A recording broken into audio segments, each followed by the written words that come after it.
हम लोग इसमें डिस्कस करेंगे Lalita Kumari versus state of Lalita Kumari ई versus state of Uttar Pradesh. क्यों ये एंड अदर्स, ये क्यों ये इम्पोर्टेंट केस है, और इस केस में जो ऑनरेबल सुप्रीम कोर्ट ने जो गाइडलाइंस दी थी रिगार्डिंग एफआईआर, उसके बारे में हम देखेंगे। रिगार्डिंग कॉग्निजेबल ऑफेंस, इसके बारे में हम देखेंगे जो क्या एक लैंडमार्क जजमेंट था रिगार्डिंग द एफआईआर, और regarding the protection of the protection of the vulnerable section of the society, जो सोसाइटी के अंदर कमज़ोर वर्ग हैं उसके प्रोटेक्शन के लिए किस तरह से उन्होंने गाइडलाइंस दी थी, इसके बारे में हम देखेंगे। देखिए, इस केस में जो होता है Lalita Kumari versus state of Uttar प्रदेश, इसमें होता है क्या, एक 6 साल की लड़की होती है। ये गाज़ियाबाद का केस है। गाज़ियाबाद केस है। एक 6 साल की लड़की होती है, वो रात के 9 बजे घर से निकलती है। 1 डेढ़ घंटे के बाद तक वो घर आती नहीं है, ठीक। इसके ललिता कुमारी, ललिता इसका नाम था। इसके पिताजी, इसके फादर जो थे भोला कामत, उन्होंने क्या किया, एफआईआर कराने के लिए गया था अपने बेटी की गुमशुदगी का और ये एब्डक्शन का, किडनैप का, उन्होंने एफआईआर कराने गए थे, ठीक। तो जो पुलिस स्टेशन होता है, पुलिस स्टेशन, वो इनका एफआईआर लॉन्च नहीं करता है। फिर उसके बाद ये एसपी के पास जाते हैं। एसपी ने पुलिस स्टेशन को ऑर्डर करता है कि जो भाई आप 154 में जाके सीआरपीसी में आप जाके इसका एफआईआर रजिस्टर करो, बट इनका एफआईआर लॉन्च नहीं होता है, ठीक। उसके बाद इन्होंने हैबस कॉर्पस के थ्रू ये कोर्ट पहुंचते हैं, ठीक। आर्टिकल 32 में ये सुप्रीम कोर्ट पहुंचते हैं हैबस कॉर्पस के थ्रू, ठीक है। तो इसमें जो होता है वो हम गाइडलाइंस को आगे देखेंगे। इसमें पहले क्या होता है, जो जस्टिस बी एन अग्रवाल होते हैं, उन्होंने अपना एक स्टेटमेंट देते हैं। उन्होंने कहता है कि जो भाई हमारी सोसाइटी के अंदर ये प्रॉब्लम ये है कि जो सोसाइटी में पॉलिटिकल, इकोनॉमिक एंड सोशल तीनों स्टेटस में जिनका स्ट्रांग होता है, मतलब अपवर्ड डायरेक्शन में होते हैं, जिस स्ट्रांग होते हैं, उनका जो एफआईआर होता है वो सुपरसोनिक स्पीड से रजिस्टर होता है। बट जो vulnerable section of the society होते हैं उनकी एफआईआर रजिस्टर्ड नहीं होता है। उन्होंने ये बात इस बात को नोटिस किया था, ठीक। उसके बाद ये केस जाता है, ये कॉन्स्टिट्यूशनल बेंच के पास ये केस जाता है, ठीक। कॉन्स्टिट्यूशनल बेंच जो था, उन्होंने कॉन्स्टिट्यूशनल बेंच 5 जज बेंच था। उन्होंने अपना एक जजमेंट दिया था और एक लैंडमार्क जजमेंट था। उन्होंने इस जजमेंट में जो कहा था कि जो भाई यदि केस ये डिक्लेयर कर रहा है कि केस या जो कंप्लेन आ रहा है वो कंप्लेन यदि ये डिक्लेयर कर रहा है कि जो भाई कॉग्निजेबल ऑफेंस है, ठीक, कॉग्निजेबल ऑफेंस है, तो आपको must be register the FIR, ठीक। आपको एफआईआर रजिस्टर करने की मतलब मस्ट है। आप 154 में जाके एफआईआर आपको रजिस्टर करना ही पड़ेगा यदि केस कॉग्निजेबल नेचर का है। क्लियरली यदि क्लियरली इसमें भी चीज़ है, यदि क्लियरली आपको ये इंडिकेट कर रहा है, क्लियरली इंडिकेट कर रहा है कि ये कॉग्निजेबल नेचर का केस है, तो आपको मस्ट बी एफआईआर लॉन्च करना पड़ेगा, ठीक। देखिए, एक चीज़ यह बहुत इंपॉर्टेंट है कि जो आप जब कंप्लेन लेके जाते हैं तो उसमें क्लियरली इंडिकेट होना चाहिए। जैसे कि वोला अहमद ने जो गया था वो बोला था, उसमें वो सरकमस्टांस भी बताया था। सरकमस्टांस क्या था? सरकमस्टांस ये था कि जब भाई रात के 9 बजे में बच्ची घर से निकली है, 1.5 घंटा हो गया है, वो नहीं आया है, तो इसने एब्डक्शंस का जो उसने मतलब ज़ाहिर की, जो भाई उसका किडनैप हो गया है।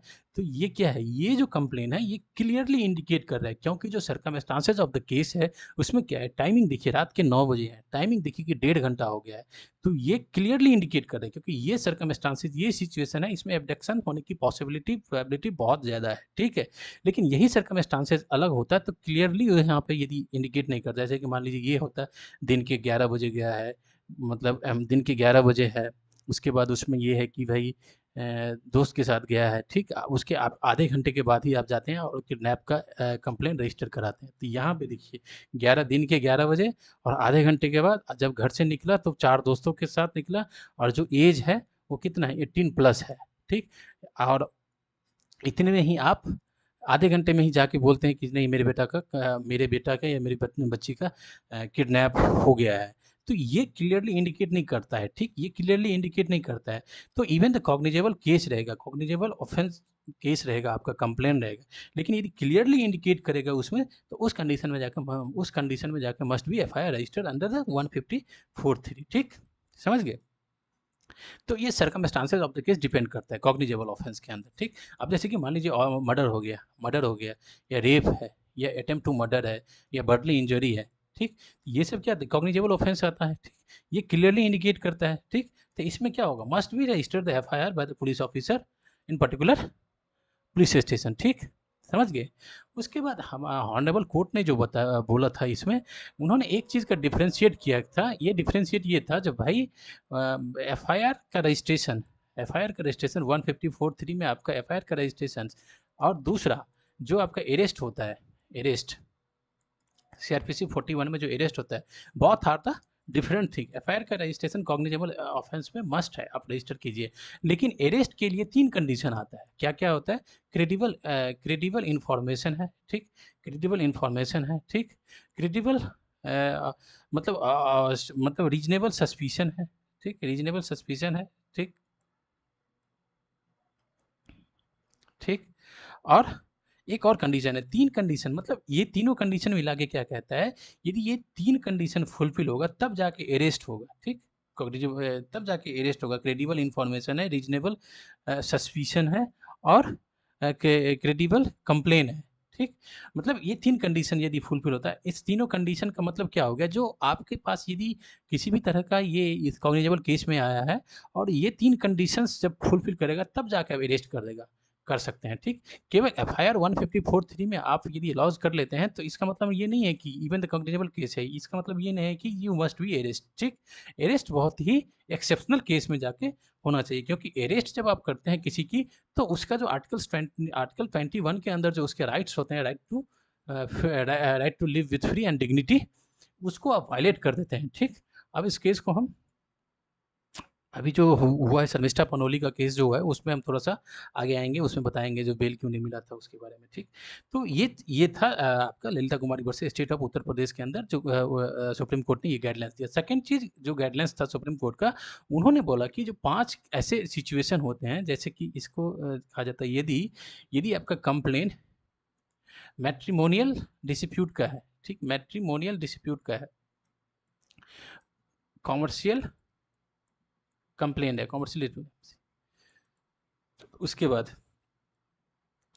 मैट्रिमोनियल हो गया, कॉमर्शियल हो गया, उसके बाद आपका हो गया और तीसरा है, यदि कंप्लेन आपके पास यदि आ रहा है, जो कोई भी केस जो है, ऑफेंस जो है, या जो घटना हुई या अक्रेंस हुआ है, वो 3 मंथ पहले हुआ है, ठीक। 3 मंथ पहले हुआ है, ठीक। और आपके पास आ रहा है कंप्लेन करने के लिए, एफआईआर रजिस्टर करने के लिए, ठीक। उस कंडीशन में जो आपको ग्राउंड बताइए, यहाँ पे ये चीज़ नोट करने का है, जो 3 महीने के बाद यदि आपके पास एफआईआर रजिस्टर कराने के लिए आ रहा है, और आपके पास जो बेसिस बता रहा है, जो हम 3 महीने से क्यों सोए हुए थे, वो यदि सैटिस्फैक्टरी नहीं है, तब आप सैटिस्फैक्टरी नहीं है, तो आप एफआईआर नहीं लॉन्च कर सकते हैं, ठीक। मतलब आपको 3 मंथ नहीं किया, 3 मंथ से वो सोया हुआ था, 3 मंथ बाद आया है, जो कारण बता रहा है, जो कॉज़ बता रहा है, वो सैटिस्फैक्टरी नहीं है, तो आप इसमें एफआईआर। तो उसके बाद जो मतलब मेडिकल होता है, मेडिकल ऑफेंस होता है, ठीक, एमसी, ठीक, एमडी, मैट्रिमोनियल हो गया, कॉमर्शियल हो गया, मेडिकल हो गया, ठीक। और एक और है, ठीक। ये 5 जो सिचुएशंस है, 5 तरह के जो ये केस आएँगे, इस केस में यदि आपको एफआईआर रजिस्टर करने के लिए आ रहा है, ठीक, तो इस केस में अब एफआईआर ऑटोमेटिकली रजिस्टर नहीं करेंगे, ठीक, ऑटोमेटिकली रजिस्टर नहीं करेंगे। इसके लिए आपको प्रिलिमिनरी इंक्वायरी करने के बाद फिर जाके आप एफआईआर रजिस्टर कर सकते हैं, ठीक। प्रिलिमिनरी इंक्वायरी करने के बाद आप एफआईआर रजिस्टर कर सकते हैं, समझ गए। और दूसरा चीज़ ये है कि यदि प्रिलिमिनरी इंक्वायरी करने के बाद आप इसमें एफआईआर रजिस्टर कर सकते हैं। इसके मेन मतलब ये सुप्रीम कोर्ट का कहना था, जो ये जो घटना है, ये जो 5 हमने सिचुएशन बताया है, वो सिचुएशन जो है वो एग्जॉस्टिव नहीं है, एग्जॉस्टिव नहीं, इसका मतलब क्या हो गया कि इसमें आगे भी ऐड ऑन हो सकता है। मैट्रिमोनियल डिस्प्यूट हो गया, कमर्शियल डिस्प्यूट हो गया, उसके बाद मेडिकल हो गया, और मेडिकल वाला है जो मेडिकल नेग्लिजेंस और एस डॉक्टर के खिलाफ जब आप करने के लिए आते हैं तब ये, तो ये बताया गया था, और ये एग्जॉस्टिव्स नहीं है, समझ गए। लेकिन जो मेन कहना था कि भाई 154(3) में यदि आ रहा है और कॉग्निजेबल ऑफेंस आपको बता रहा है, कॉग्निजेबल ऑफेंस डिक्लेयर कर रहा है, तो इसमें आपको एफआईआर रजिस्टर्ड करना ही होगा, समझ गए। अब देखिए, अब हम देखते हैं, बताते हैं जो प्रिलिमिनरी इंक्वायरी, प्रिलिमिनरी इंक्वायरी। देखिए, यदि आप एफआईआर लॉन्च कराने के लिए आते हैं और उसमें आप कॉग्निजेबल ऑफेंस को डिक्लेयर करते हैं, कॉग्निजेबल ऑफेंस को डिक्लेयर करते हैं, उसमें दिखाई दे रहा है, तो 154 में एफआईआर मस्ट बी रजिस्टर्ड, ठीक, रजिस्टर्ड होगा, ठीक। इसमें प्रिलिमिनरी इंक्वायरी का नहीं करते हैं, ठीक। यदि नॉन कॉग्निजेबल, कॉग्निजेबल नेचर का नहीं है, कॉग्निजेबल नेचर का ऑफेंस नहीं है, तब आप एफआईआर कराने के लिए आते हैं, तो उसमें प्रिलिमिनरी इंक्वायरी में भी कंडक्टेड, ठीक, उसमें प्रिलिमिनरी इंक्वायरी की जाएगी, ठीक, प्रिलिमिनरी इंक्वायरी की जाएंगी, समझ गए। दूसरा चीज ये है, यदि प्रिलिमिनरी इंक्वायरी के बाद, प्रिलिमिनरी इंक्वायरी के बाद यदि ये प्रूव हो गया कि ये कॉग्निजेबल केस है, यदि ये कॉग्निजेबल केस है, तो FIR must be registered, FIR must be registered. देखिए, तीन चीजें, कॉग्निजेबल केस यदि डिक्लेयर करके आए हैं, मतलब कॉग्निजेबल केस है, तो 154(3) में एफआईआर रजिस्टर्ड मस्ट भी होगा, होगा ही होगा। यदि कॉग्निजेबल नहीं है, यदि आप एफआईआर कराने के लिए जा रहे हैं लेकिन वो कॉग्निजेबल केस नहीं है, तब क्या होगा, इसमें प्रिलिमिनरी इंक्वायरी होगा, और प्रिलिमिनरी इंक्वायरी होने के बाद ये प्रूव हो जाता है कि जो ऑफेंस है, जो कंप्लेन है, वो कॉग्निजेबल नेचर का है, तो इसमें एफआईआर मस्ट बी रजिस्टर्ड, ठीक। उसके बाद यदि नॉन कॉग्निजेबल नेचर का केस है, नॉन कॉग्निजेबल नेचर का केस है, तो अब यदि पुलिस आपका रजिस्टर्ड एफआईआर नहीं करता है, नॉन कॉग्निजेबल का नेचर का केस है, तो पुलिस इसमें बाध्य नहीं है, मतलब पुलिस ऑब्लिगेट नहीं है कि आपका एफआईआर रजिस्टर करेगा ही करेगा, समझ गए। नॉन कॉग्निजेबल का नेचर का केस है तो पुलिस नहीं भी रजिस्टर कर सकता है, समझ गए। नहीं रजिस्टर करेगा तो उसमें है क्या कि एक आपका जो एफआईआर है, आपका जो कंप्लेन है, उसका फॉर क्लोजर ऑफ द आपका कंप्लेन का एक रिपोर्ट होगा, वो 15 दिन में आपके पास भेज दिया जाएगा, ठीक। और भेजेगा, उसमें वो कारण बताएगा, बेसिस ग्राउंड बताएगा जो क्यों नहीं हम आपका एफआईआर रजिस्टर किए, समझ गए, आफ्टर द प्रिलिमिनरी इंक्वायरी। ये चीज है नॉन कॉग्निजेबल केस के लिए, समझ गए। तो ललिता कुमारी केस में ये चीज आया था, जो भाई मस्ट भी आप 15 दिन के अंदर आप प्रिलिमिनरी इंक्वायरी करके, उसके बाद आप 15 दिन में इंक्वायरी का आप रिपोर्ट करके, या तो आप उसको रजिस्टर कीजिए, कॉग्निजेबल नेचर मतलब है। आप यदि आप रजिस्टर नहीं करते हैं, तो आप उस कंप्लेनेंट को आप भेजेंगे 15 दिन, फॉर्थ विथ 15 दिन भेजेंगे, जो कि आपने क्यों नहीं रजिस्टर किया, और मैक्सिमम 7 डेज और ऐड हो जाएगा कि उसमें आप भेजेंगे आप क्यों नहीं उसका एफआईआर रजिस्टर किए, समझ गए। प्रिलिमिनरी इंक्वायरी क्या होता है, प्रिलिमिनरी इंक्वायरी क्या होता है, प्रिलिमिनरी इंक्वायरी होता है कि जो भाई प्रेमा फेसाई देखा जाता है, प्रेमा फेसाई देखा जाता है, जो आपने जिस तरह का कंप्लेन लेके आए हैं, जिस कंप्लेन में जिस तरह का आप एलिगेशन लगा रहे हैं, वो हुआ है कि नहीं हुआ है, वो हुआ है कि नहीं हुआ है, एक्चुअल में है कि नहीं है, उस बात को देखा जाता है, ठीक। आपने जैसे कि थेफ्ट के लिए एक लेके आया कि मैं जा रहा था और मेरा ये पर्स पर्स निकाल लिया गया, जेब से निकाल लिया गया। अब देखिए, जो थेफ्ट है वो किस कैटेगरी का ऑफेंस है, क्या ये कॉग्निजेबल है या नॉन कॉग्निजेबल, किस नेचर का केस है। अब थेफ्ट में जो पनिशमेंट होता है कितने से, आई थिंक 3 से लेके 10 ईयर तक का है, मुझे एग्जैक्ट नहीं याद है, लेकिन ये 3 से 10 साल के बीच में आता है, 3 साल से 10 साल के बीच में आता है, ठीक।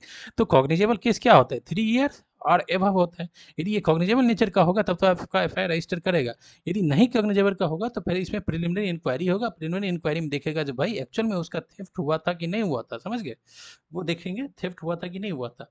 अब देखिए, थेफ्ट में भी बहुत सारा है कि मान लीजिए कि आपका ये घर है, यहाँ पे आप रहते हैं, एक आदमी आया यहाँ पे, आपका यहाँ पर्स रखा हुआ था, आप ये लेके चला गया था, अब ये थेफ्ट के डेफिनेशंस में आएगा कि नहीं आएगा। उसको देखा जाएगा, ऑनरशिप वो सब जब हम एफईसी का देखेंगे, सेक्शन के बारे में पढ़ेंगे तो वो देखेंगे। तो ये था आपका ललिता कुमारी का केस। मेन यही इसमें कहा गया है, जो एफआईआर में यदि कॉग्निजेबल नेचर का केस वो इंडिकेट कर रहा है तो FIR must be registered under the 153 CrPC. यदि नॉन कॉग्निजेबल नहीं है तो आप प्रिलिमिनरी इंक्वायरी कीजिए। प्रिलिमिनरी इंक्वायरी करने के बाद यदि कॉग्निजेबल केस दिखाई दे रहा है तो आपको एफआईआर मस्ट बी रजिस्टर्ड। यदि प्रिलिमिनरी इंक्वायरी के बाद कॉग्निजेबल केस नहीं है, नॉन कॉग्निजेबल केस है, तो आप मे भी रजिस्टर कर सकते हैं, नहीं कर सकते हैं, वो आपके ऊपर डिपेंड करता है। उसके बाद आप क्या करेंगे, यदि आप रजिस्टर नहीं किए एफआईआर, उसका तो क्लोजर रिपोर्ट तैयार करेंगे। क्लोजर रिपोर्ट तैयार करने के बाद आप उसको सप्लाई कर देंगे 15 डेज में, और मैक्सिमम प्लस 7 डेज और है। यदि 15 दिन में कर देते हैं तो 15 दिन में, नहीं तो 7 दिन और उसको ऐड कर लीजिए आप। इसने 15 7 22 दिन में उसको दे देंगे। उसके बाद आपको जनरल डायरी जो होता है पुलिस स्टेशन के अंदर, जो जनरल डायरी होता है, जो ये जनरल डायरी क्या होता है कि वो डेली का पूरे सब काम के क्या आया नहीं आया, कौन एफआईआर कराना है, कौन कंप्लेंट कराना है, सब कुछ उसमें नोट रहता है। आप उस जनरल डायरी में सो कॉज लिखेंगे, जो भाई आपने एफआईआर क्यों नहीं रजिस्टर किया था, जो कंप्लेंट करने के लिए आपके उस डेट में आया था उसका एफआईआर क्यों नहीं रजिस्टर किए थे। तो ये था टोटल मिला के मतलब आपका ललिता कुमारी केस था। आई होप मैं इसको क्लियर कर पा रहा हूँ। और इसमें मेन यही था, जो भाई एफआईआर रजिस्ट्रेशन होगा कि नहीं होगा, यदि कॉग्निजेबल नेचर का केस है तो उसमें होगा कि नहीं होगा। क्योंकि जो पुलिस अथॉरिटी होता है पुलिस स्टेशन में, वो बहुत ही वाइज्ड होता है। यदि आप सोशली स्ट्रांग है, पॉलिटिकली स्ट्रांग है, पॉलिटिकली कनेक्टेड है, इकोनॉमिकली स्ट्रांग है, तो आप इजीली जाके एफआईआर रजिस्टर करा सकते हैं। लेकिन यदि आप सोशली पॉलिटिकली इकोनॉमिकली स्ट्रांग नहीं है, यदि आप मतलब वल्नरेबल सेक्शन से बिलोंग करते हैं, तो आपका एफआईआर रजिस्टर कराने में क्या हो सकता है, नहीं किया जाता है। आप कंप्लेन करेंगे, आपका एफआईआर रजिस्टर नहीं होता है। तो जो सुप्रीम कोर्ट का कहना था, जो what is the objective of this code, CrPC का क्या ऑब्जेक्टिव है, जो हम इतना लॉ एंड बना रखे हैं, उसका क्या ऑब्जेक्टिव है। इसका ऑब्जेक्टिव यही है कि रूल ऑफ लॉ लेके आए, जो हम रूल ऑफ लॉ को हम एस्टैब्लिश करें, और protection of the vulnerable section of the society. Vulnerable section है जो weaker section of the society है, उसका प्रोटेक्शन किया जाएगा। फेयर ट्रायल हो, क्विकली इन्वेस्टिगेशन हो, जो एक्यूज्ड है, जो कह सकते हैं, जो जिसके पास मसल्स एंड मनी पावर है, वो उसका मिसयूज ना करे, वो जो एक्यूज्ड है उसको डराए ना। मतलब कुल मिला के ये है, जो रूल ऑफ लॉ को एस्टैब्लिश करने के लिए जितने भी पावर डिफरेंट डिफरेंट एक्ट और डिफरेंट डिफरेंट बाई लॉज और डिफरेंट डिफरेंट सेक्शन के अकॉर्डिंग दिया गया है, उसको फेयरली अप्लाई किया जाए, और सोसाइटी के अंदर एक स्टेबिलिटी को मेंटेन किया जाए।